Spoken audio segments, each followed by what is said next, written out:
Hello, my name is Crystal Bowman. I'm a therapist in Arizona, and today I wanted to talk to you about big feelings. And I want to help teach you about your big feelings so that you can help your kiddos regulate their big feelings. And we know they have big feelings. I wanted to start, however, with a story about my family. This photo was taken about 10 years ago, and it was probably the best photo we could get at the time. We were at a wedding, and I have 6 boys and 6 girls, as you can see, and we had big feelings. If you look at each person in this, you can see every single one of us had big feelings.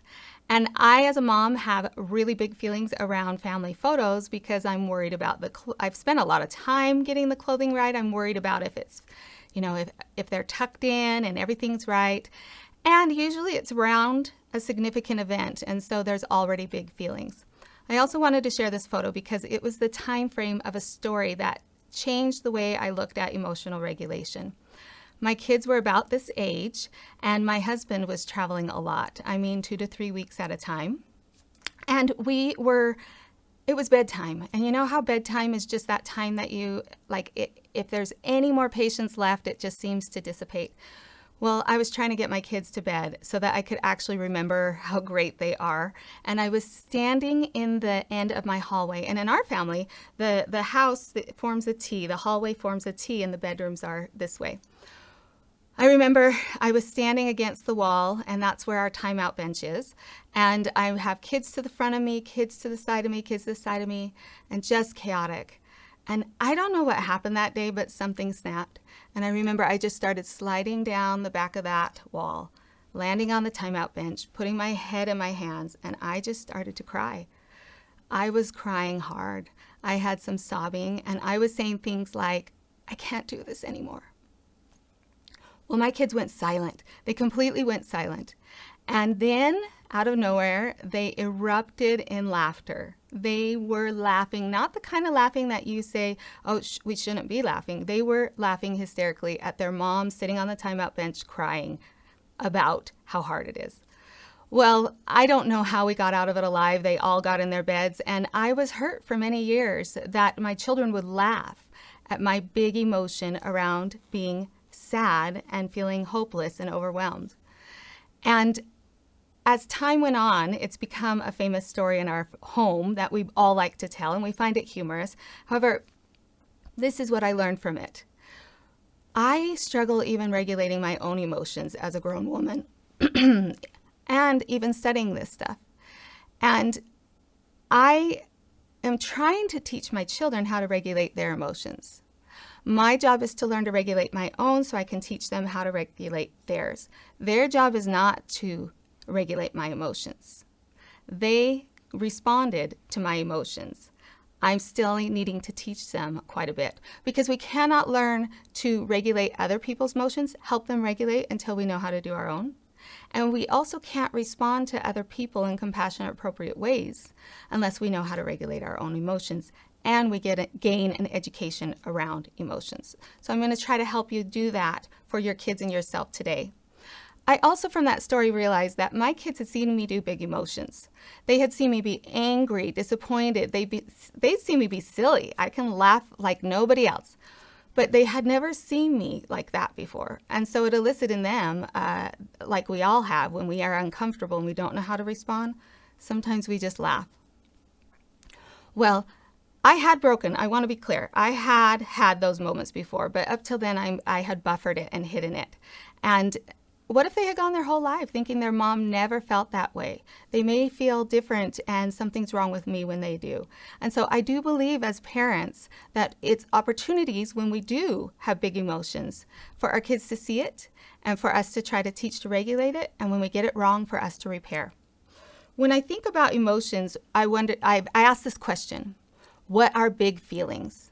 As a therapist, I often have families coming in and the parents want help to help their kids with their big feelings. I think if you were with me, I'd ask you, what do you think big feelings are? Typically, I get responses like anger, anxiety, fear. Sometimes I get excitement, but rarely do we want to change our kids' excitement. It's more about those other emotions. And let me explain it with a graphic because I think it will help. I took emotions and I thought they all fall on these continuums, the XY axis. On the X is this uncomfortable versus comfortable emotions. And on the Y is this high intensity in our body and low intensity on the other end of that. All emotions, all human emotions, we could map in this. And so I took a shot at what it would look like for me. Now, everyone has different emotions in their body, a little bit different, and have different meanings around emotions. So they may move to different spots for you, but this was my personal map of where I feel my emotions. So for example, if I feel angry, do I want to have anger? Is that comfortable in my body? No. So it would be on the side of uncomfortable. And is there a high intensity? Yes. So it would be in the red box. If I'm sad, it would be also uncomfortable, but be the lower intensity. Anxiety is the same box as anger. I'm uncomfortable and it's high intensity. If I'm excited or happy, I want those feelings. They're comfortable in my body. I would put it on that side. And sometimes there's high intensity and sometimes there's a calm peace in that green box. So we see all different emotions. This is a great conversation piece with your kids. You could map it on a paper with them. And sometimes it depends on the context, or I probably should say often it depends on the context. For example, if I am surprised, that's a high intensity, but it could be comfortable because I really like what I'm surprised about. It could also be on the uncomfortable because I could have a really tricky surprise, especially from kids. I put a box around this side of it because when parents come to get help or even are struggling themselves about their kids' big emotions, typically it's only on this side. We love that our kids are excited about Christmas. We love their reactions. Aside from a few places, like if you're trying to get them to be quiet at church or sitting in a chair at school. But children, we just have this idea that children should be able to feel those emotions. On this other side, we tend to think it's a problem. And we tend to think we need to do something about it, like get rid of it. My proposal is that what I have seen in my own life and working with families is that we as adults and parents are not comfortable with our kids having uncomfortable emotions. We don't want them to be uncomfortable. And yet we believe in a God who created us to experience opposites, hot and cold. We wouldn't know hot truly if we hadn't experienced cold. I believe that God put in us a chance to have a life experience and have reactions to things and wants us to experience all kinds of emotions. The problem isn't the emotion. The problem is how intense it is, or if we don't know how to respond or regulate to it. This is just a basic thermostat. If you're younger than me, then your thermostat looks a little bit different than this. But what it is it's on the wall and it controls the air conditioning and heating in my house. I'm going to use this as an example to help you understand what I mean by emotional regulation. In my home, there's a kind of ideal temperature that I feel that I can function the best at, and I also am comfortable.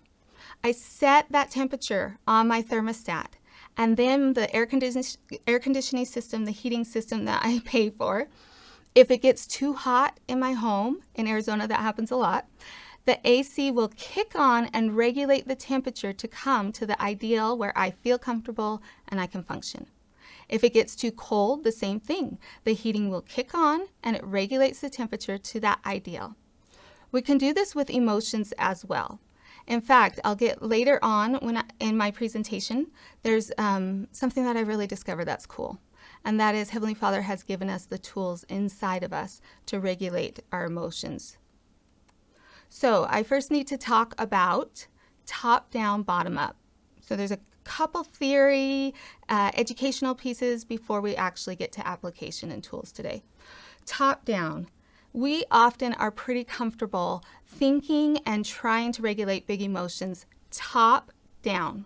What that means is my head, my thoughts, I'm going to try to talk myself out of these emotions or even just talk myself to tolerate these emotions. We might say, well, it's okay because, this happened, or maybe she didn't mean it. Even gratitude is a top-down approach. It's thought challenging. In therapy, we call it cognitive behavioral therapy. We're trying to reframe things. And this is an effective way to regulate emotions, but often we'll forget about bottom-up approaches, and they're necessary in certain situations, which I'll get to. What I mean by bottom up is that my body needs to calm down. I need to calm my body down to send messages up to my brain so that it can get the information that I'm not in as dangerous of a situation as I thought. There's a man named Dan Siegel. He's just a gem when it comes to working with children and their emotions and their brains. And he talks about the brain in a basic way to teach people about how the brain works. And I'm going to use my hand and show you now as if you were a child in front of me. This is going to represent my brain and my body. This is my brainstem, and it goes down to my body. Right here is a thing called the amygdala. The amygdala is the part of your brain that activates when something's dangerous, fight, flight, freeze. And it will send the information down to the body to fight, flight, freeze. It's really activated. This represents the prefrontal cortex. The prefrontal cortex is our best thinking. It's what makes us so different from animals. We can problem solve here. What happens is that if there is danger that's tracked by the amygdala, the prefrontal cortex goes offline. And now we're reacting to whatever happens as if we're ready to fight, flight, freeze. So we don't have lions chasing us. We have usually social problems or concerns in our life. I am so grateful for this amygdala that God gave each of us in our brain, because with this amygdala, I'm able to respond to true dangers in my physical environment. I'm ready to fight, flight, or freeze. I'm in a car and I almost crashed, but I'm able to slam on that brake faster than I could even do math or anything that would require my prefrontal cortex. My body activates in response. When that amygdala is activated in my world, my danger is not a lion. It's usually relational. I'm worried about my child. And so the amygdala activates, my prefrontal cortex goes off, and I'm responding in a way that I don't want to respond to my children. So this is what Dan Siegel teaches us. If we send messages up, or if we do things with our body to calm it down, and I'll tell you some more, but such as breathing, I'll just give you an example, calm down the amygdala, our body's okay, we're not in danger, the prefrontal cortex comes back on, and we can respond in healthier ways. This is something we need to do as parents and practice and learn, and then we can teach it to our children. This is also by Dan Siegel, and it's called The Window of Tolerance. This is just a framework or a map to understand emotions, and it has a lot to do with intensity of emotions. The window of tolerance, his suggestion is everybody kind of has a window that we can operate best. Remember that little, the little setting on the thermostat? This window, when I'm in this window, I can function best. I'm calm. There's a lot of C words that have to do with the window of tolerance, I think. They're like calm, I'm curious, I'm clear, I'm compassionate. And I also think I'm aligned with Christ here. When you're in your window of tolerance, you can function really well during the day. Up above, it's called hyperactivation. Hyperactivation would just mean like an activated lot of intensity. And right now I'm going to be talking to you about the side of that XY axis that we really don't like our kids to have. So we're really talking about anger and anxiety and emotions like that. Down below is the cold part, hypoactivation. This is where we're really sad, hopeless, or numb. What happens is if I have a typical day, how's your day, Crystal? I would say pretty good. If it's pretty good, it means I've stayed within that window of tolerance. Nobody has a life that goes like this. So you stayed within your window of tolerance, so it's like it's not really even, there's nothing to remark on. It's unremarkable. If I have a bad day, it may look more like this. I get out of my window of tolerance, or I almost get out of my window of tolerance. So if you were coming to me in my therapy office, I would be looking for a few things. One thing I would be wanting to track with you is, how did you stay in your window here? You almost got out of your window. How did you stay in your window? I also am going to want to get information about, how did you get back in your window after you got out? Now, I do that as a therapist because I want to help people see what they're already doing as a way to manage and regulate their emotions. But we can do this for our children as well. I'm going to show you some ways that I teach kids. One is This is for a little youngin. I had him in my office, and I just grabbed markers. I actually took a photo of it because I want to show you it does not have to be perfect. I took a car because he likes a car. I drew these lanes. I said, look here, look here. You're in the middle lane, and that's where you want to be. Let's pretend. Uh-oh, we got in the hot lane. It's up top. It's red. It's hot. We're angry. What can we do to get back in the middle? And so we set this as a way to teach a younger kid about it. He had easy time with that upper red one, harder time with the lower. And I think that's really typical. It seems to me that we see more often younger kids in the red lane that we're trying to help them regulate in the middle. And we see older kids that are either at the top, or we see some that are more in the bottom. Another way that we can talk about the window of tolerance is with some therapists call it a river of well-being. And the idea is that there's this river that we're in, and on one bank it's red hot, and on the other bank it's really icy cold. And we go in this river, and we try to manage our life in a canoe down this river.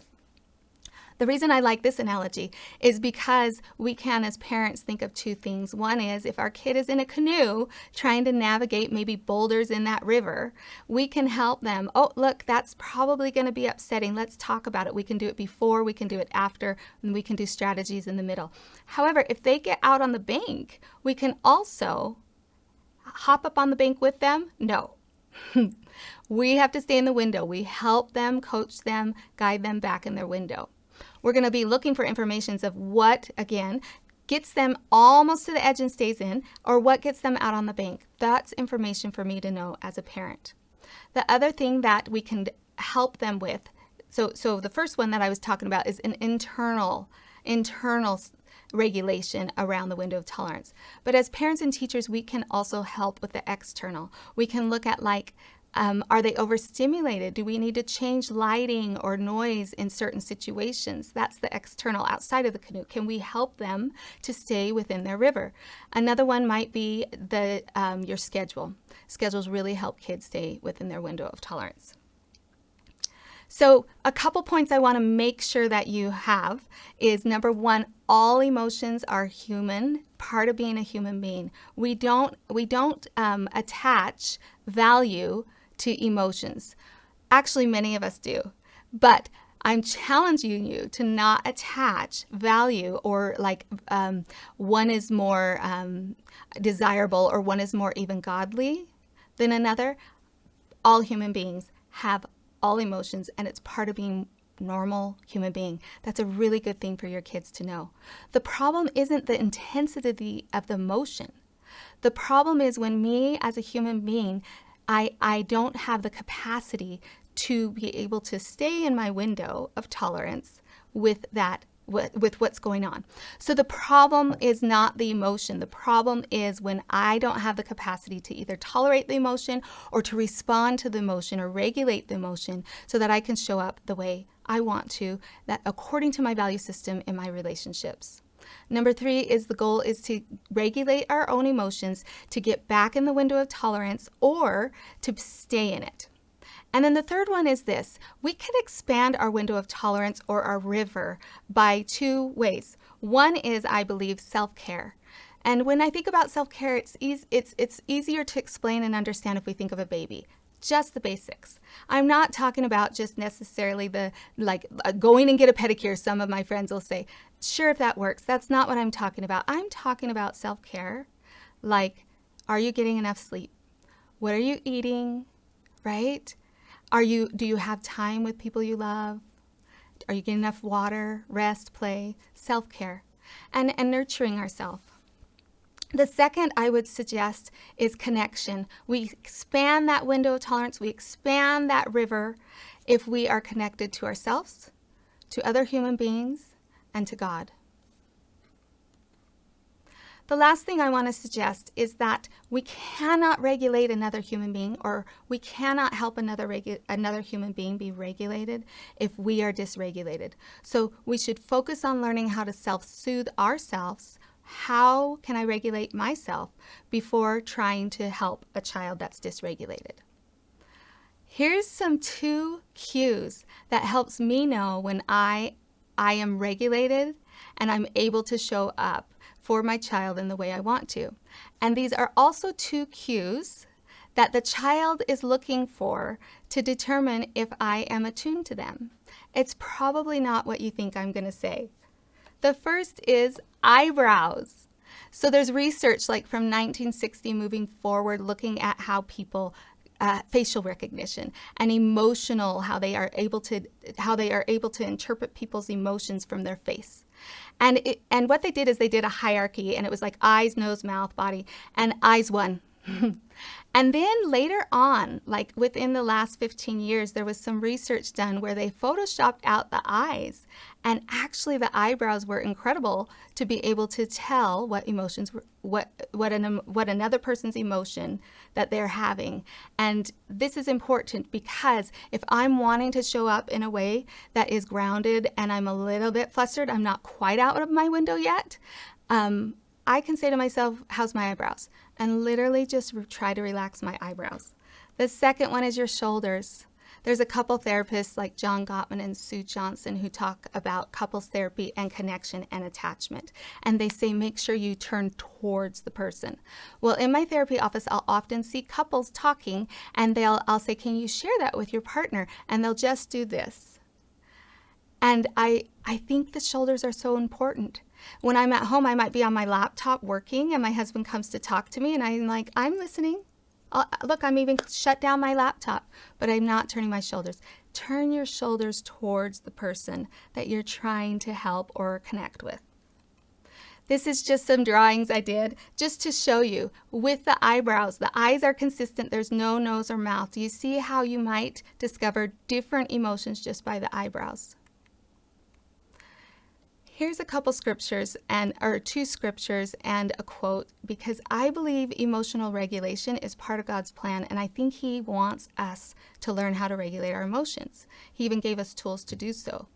So act for ourselves and not be acted upon. It's 2 Nephi 2:26. This tells me that there's some agency here, that we want to not be acted upon about what's happening in our environment, but we want to have the capacity to act and respond.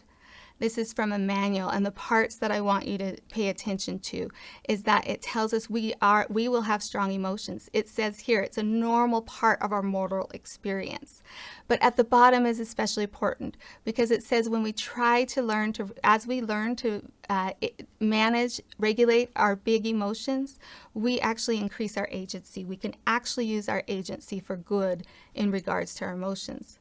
And the last one is one of my favorites. It's Alma 37:6-7, and we all know this one. Behold, I say unto you that by small and simple things, great things come to pass.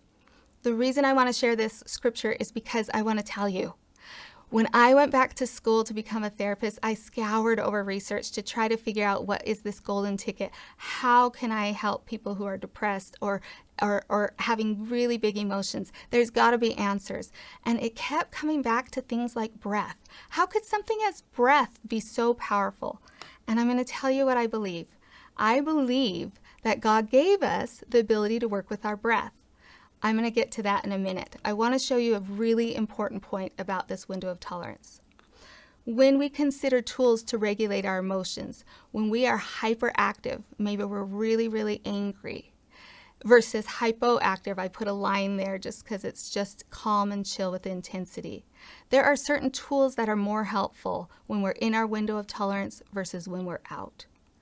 When I'm in my window of tolerance, I still can do that top down. I can thought challenge. I might be able to journal or even, I might be able to even put some context around it and reframe my thoughts and maybe increase my gratitude. But when I'm out of my window, I cannot, remember my hand? When I'm out of my window, my best thinking's gone. I've got to use my body to regulate my systems to send the information up that we're okay so that we can bring that prefrontal cortex down. So there are a million, literally, I looked online. There's so many tools I could suggest to you to regulate your body or to help your child with big emotions. And what works for one person may not work for another. So what I decided to do for this context is I divided them up into 3 categories. So that was just for organizational purposes, but a greater reason came obvious to me. I'm just going to show you them right now. Hyperactivation. When I am hyperactivated and I want to get back in my window, I can use breathing, use my 5 senses, or movement. So then I looked at the tools for the hypoactivation. If I'm really numb or it's hard to get out of bed, there's 3 categories as well. Breathing, 5 senses, and movement. Here's the really interesting thing. I categorized them into these 3 categories, and I got to thinking, let's talk breathing. Right now, while you're listening, right now when I'm talking, I'm not even paying attention to my breath, but my body keeps breathing for me. Right now, I can make a conscious choice to change the way I'm breathing and regulate my body. This, I believe, is God-given. He gives us the ability to override how we breathe to help regulate our body. If you think about it, I can't say, okay, now I want to speed up my digestive system or my blood circulation. Well, we could argue with the heart pumping and the breathing perhaps, but we literally have a connection to our breath to immediately change the way we're breathing. Who gave us our 5 senses? Heavenly Father did. Our bodies to move. I believe just like that thermostat has the technology to kick on and off to regulate the room, I believe God gave us in our bodies ways to regulate our emotion. And it's really cool because if you think about my body, I have built in to do it physically. If I get too hot, I'm going to sweat, which regulates my body's temperature to go to the ideal functioning and how it feels. And if I get too cold, I might shiver, which regulates it back. I think just as we have it inside our body to keep our body core temperature ideal, I believe He's given us tools to regulate our emotions so we can get back in the window so that we can continue to try again. So this is just a map, and it looks pretty complicated, but it's a way that I break down how we could do it. We're human beings, it's not going to work this way always, but this is the ideal. It would be to be able to notice the emotion. I'm going to tell you about scanner. I actually am going to show you this part. If I was talking to a kiddo, we're trying to get people to inside your body, what sensations do you have? So I'll use a scanner with kiddos. I'm like, I'm going to make my arm a scanner. We're going to start at the top of your head and I'm going to go zzz. Do you feel anything in your head? Is there a lot of motion? Is it heavy? Is it tight? Let's keep going. Zzz. How about here? What are you feeling? This is a way to scan that will do the whole body and get information about sensations. There's some online information about body mapping and emotions, and it shows that even though we are different human beings, there's some common ways that we feel emotions in our body. Anxiety is usually more up here and with our arms tight, whereas sadness is more low. That has to do with a lot of other things I don't have time to talk about, parasympathetic nerves, but the bottom line is you can sense, you can recognize in your body sensations. It's a form of mindfulness. So body scan is a simple tool you can teach your kids. Once we say that, we say name your emotion. This is anger, or I'm feeling anger. This is so interesting to me. There's been research done that shows that if you can name the emotion that you're feeling, it can decrease the intensity of the emotion up to 50%. It's because we can take a step back and we can see our emotion, not necessarily be our emotion. And so that's an incredible tool. There's plenty of things online you can look at, some feeling wheel charts to try to start to explain and teach the vocabulary of emotions to your children. There's some movies, Inside Out, some other stuff. So we don't want to make it too complicated. Sometimes people do better with the XY axis. It just feels intense and uncomfortable. But if you can name it, then you can tame it, is the common saying. Sometimes it helps to scale here, 0 to 10. 10's to intense, 0 is not. All right, next, number 3 would be to allow and accept your emotions. This has to do with self-compassion. So if I was in step 2, this is anger. I'm feeling angry, really angry. And the next part is, and that's okay. It makes sense I'm feeling angry, blank. It makes sense I'm feeling angry because blank. Or of course I'm feeling angry blank. The reason I say blank is I believe that Heavenly Father can give us the answer and have some insights about why we're feeling emotion. We don't always have it. We don't always have the answer, but I believe He can help. It's okay, I'm feeling angry. Of course I'm angry. That didn't go the way I went. But it's not okay to scream. I'll say this to my kid. Of course you're upset that you're angry that your brother took your toy, but it's not okay to hit. The number 4 step is the part you're here for, is self-regulation or co-regulation. This is an important piece to explain. Every human, we want to learn how to regulate ourselves. When we are children, there's so much research on attachment and co-regulation. We have a baby who's upset. I pick up that baby and I help regulate it. They learn how to regulate through co-regulation. We don't grow out of that. We do that in couples and we do that as we age. We also want to learn how to calm and self-soothe ourselves, because I want that baby to grow up and be able to go to sleep by themselves. I can't go over to that adult child and tuck them in every night. So we have to do both. So if you're self-regulating, you need to take number 1, self-care. What do I need? Number 2, the tools I'm about to teach you. Or if you're co-regulating, you can do that care instead of self-care, care with touch and tone. And then remember our brows and our eyebrows and our shoulders. And then you can do the tools together. And the tools we remember top down, bottom up.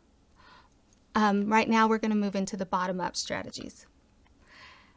This image is just here to say this. When we are at the top flight, in this flight, represented of the very height of the emotion, this is not the time to teach and have these conversations. This is the time to survive, and let's just see what we can do really, really quickly.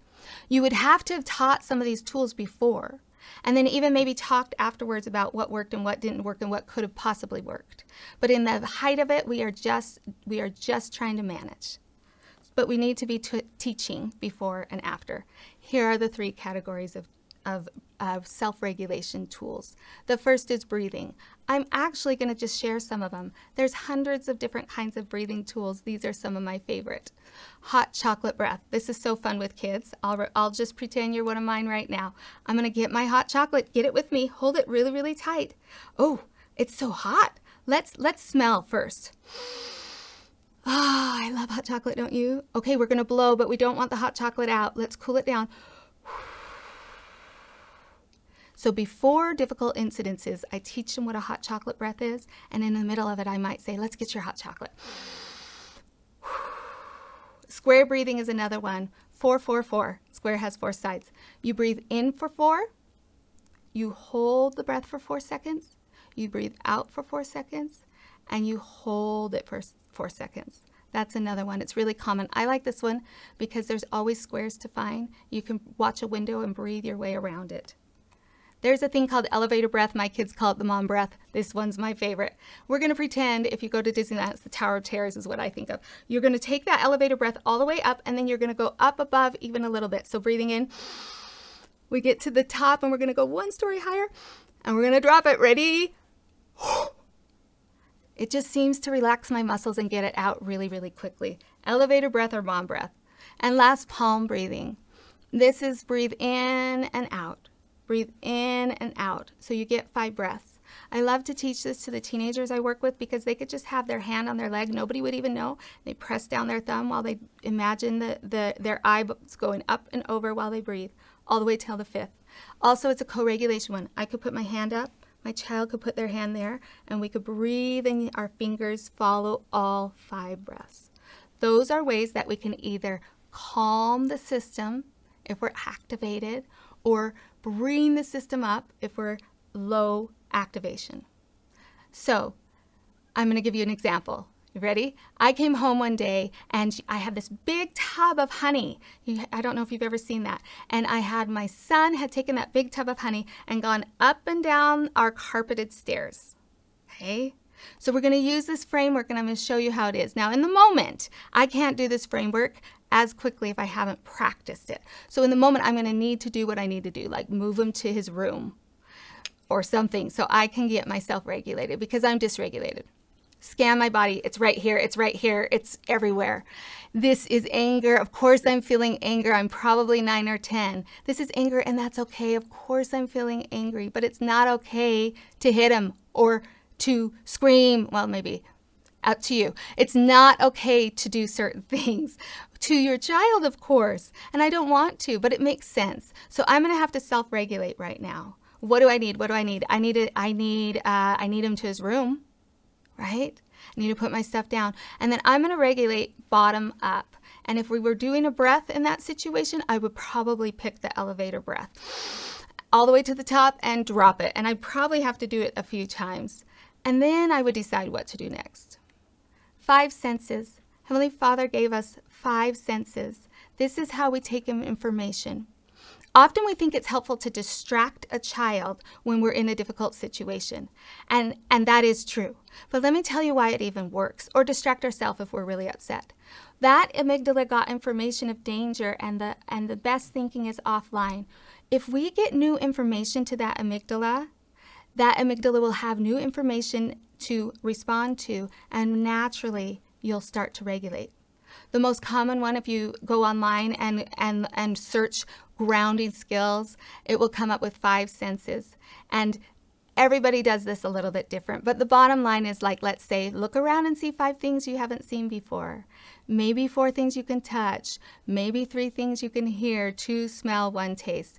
The numbers don't matter. We're just trying to activate the ability to look around and get new information so that the body starts to calm the brain down. An emotional first aid kit.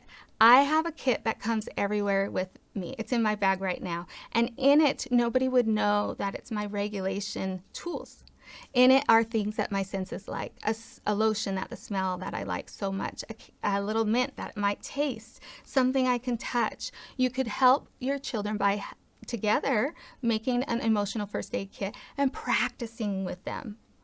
I spy or colors or shapes. This is the same thing as the first one I told you. You could just make it a game. I spy something purple. Can you find it? Or look around, see if you can find 3 triangles. This is a way that you can help them gather new information. First, I will tell you, if they're super activated, we're going to have to use tone and touch and to get them to a spot that you could even say, look around. Okay, so I'm going to give you another example. A kiddo screaming in the car seat, right? Just so angry. All right? You could even reflect this with the child and go through these things. I'm going to skip going through it at this point. I'm going to ask you, though, what's something you could do with your 5 senses that could help this child regulate while you're driving? Well, you could pull out the emotional first aid kit, but we're driving. I'm going to suggest the I Spy might be good. But look, we don't get this right or wrong. You know your child. Try out tools, see what works. Last is movement.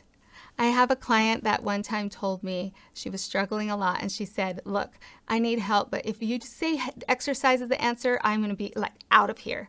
And it made me laugh, and I'll never forget it, because we know exercise is the answer.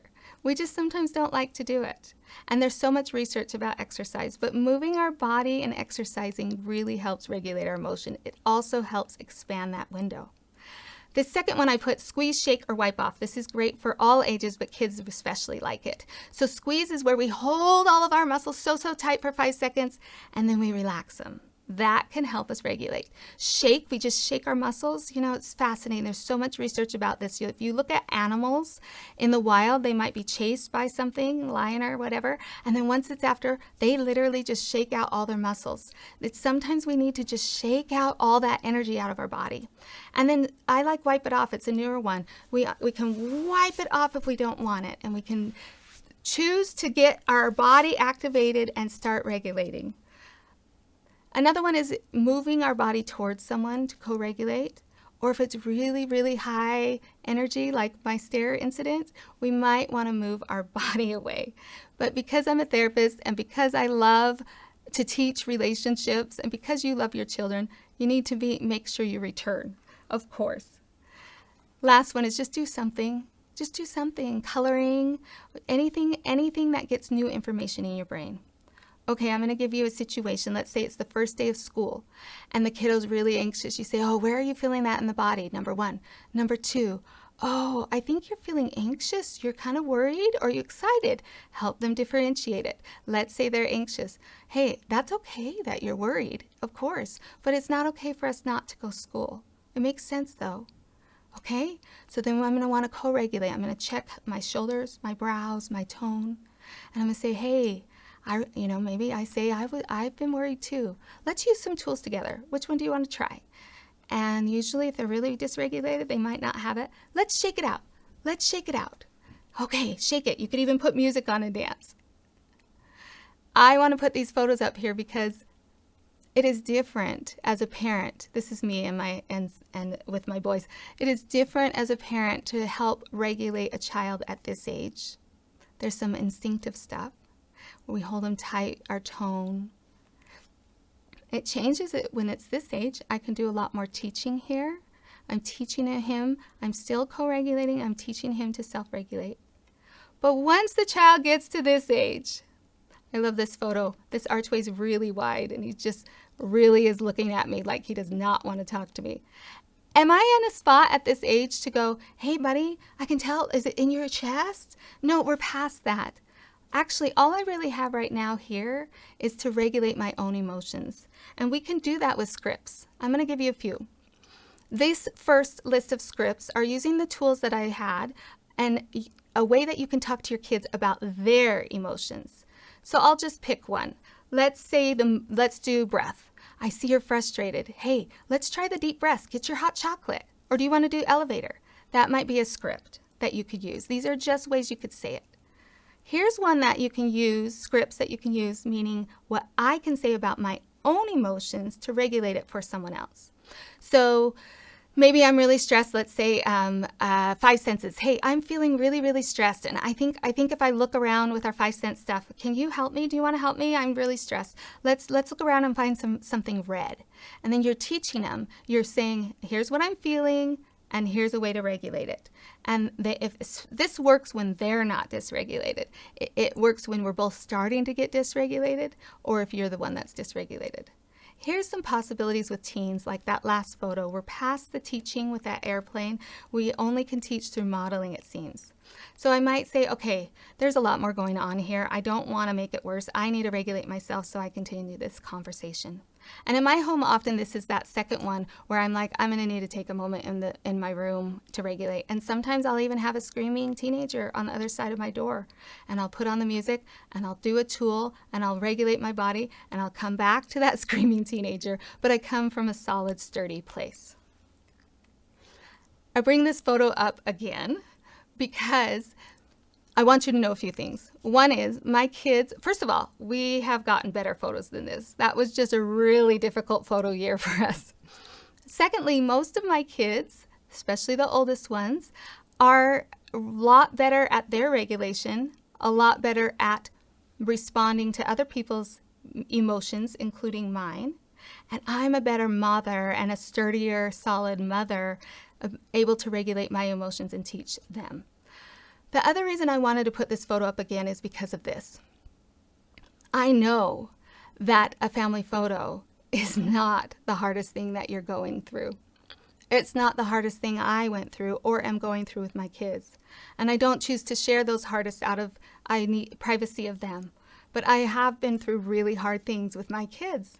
And I know that you are going through hard things with your own kids. Sometimes we have special needs kids, or we might have their choices where it's really hard. There's so many fears that are activated in my body about the future.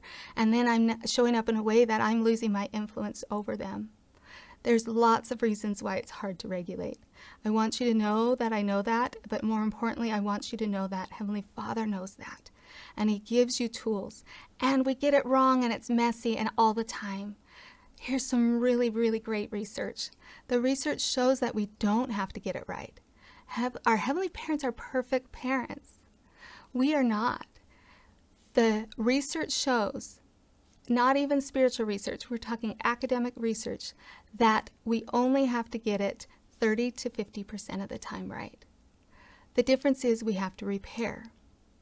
And this is so beautiful to me because this tells me that instead of like, oh, I'm the worst mom, I'm getting it wrong, if I show how to repair and talk to my kid, I'm so sorry, that wasn't just about you. I had a lot going on. I really got dysregulated. Next time I want to do this, will you forgive me?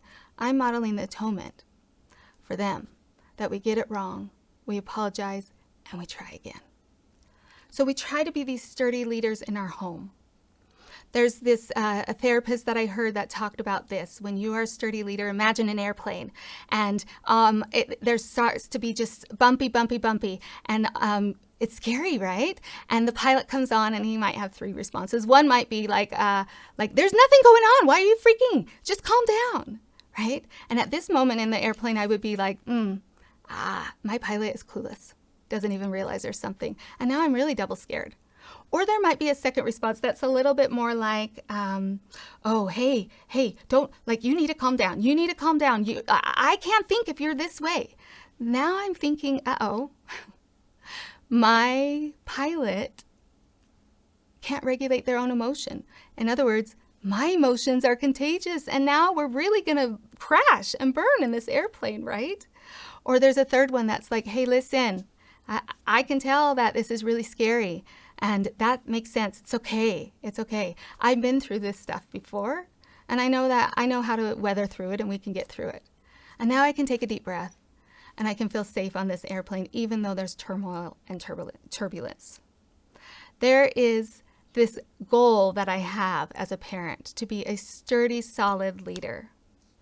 And there's a story about these Vietnamese boats, and the pirates would overtake it. And if one person in this story was calm, it could help influence and calm everybody else. I want to testify to you a connection and an example that we have of this sturdy leader, and it's straight from our scriptures. In Matthew 8:23-27, this is where Christ is on the boat, and there arose a great tempest in the sea. It had to have been really, really stormy and scary. The ship was covered in waves, it said. I would be terrified, even with the technology of boats in this day and age. And the disciple came to the Lord and said, "Save us." And he arose and he rebuked the winds and the sea, and there was a great calm, a great calm. He had that calm space within him. He calmed him. He has that calm space within him that he can actually calm around him.